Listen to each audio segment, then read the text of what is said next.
নবম দশম শ্রেণী গণিত বইয়ের অনুশীলনী 4.1 এর প্রশ্ন নং 12। প্রশ্নটি হলো a power p plus Q by a power 2r into a power q plus r by a power 2p into a power r plus p by a power 2q equal 1। এটি বামপক্ষ, এটি ডান পক্ষ। বামপক্ষকে ক্যালকুলেশন করে ডান পক্ষ আনতে হবে। তাহলে বামপক্ষ উঠানো হলো। এখন আমরা ক্যালকুলেশন করব। এখানে বেজ আছে এ, নিচে বেজ আছে এ, তাহলে দুইটা থেকে আমরা একটি কমন নেব।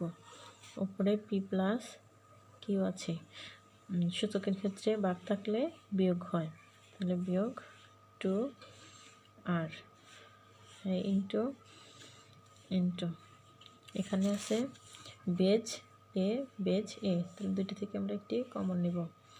কিউ প্লাস আর ভাগ আছে বিয়োগ হবে 2p ইন্টু এটি একইভাবে এ নেব আর প্লাস পি, এখানে ভাগ আছে এখানে 2q। এখন তিনটারই বেজ এ, তিনটা থেকে আমরা কমন নেব। A P plus Q minus 2r, গুণ থাকলে যোগ হয়, তো যোগ হলে চিহ্ন যেমন অমনি থাকে। কিউ প্লাস আর মাইনাস 2p গুণ আছে যোগ আর plus P minus 2q। P একটা পি, এখানে একটা পি, তাহলে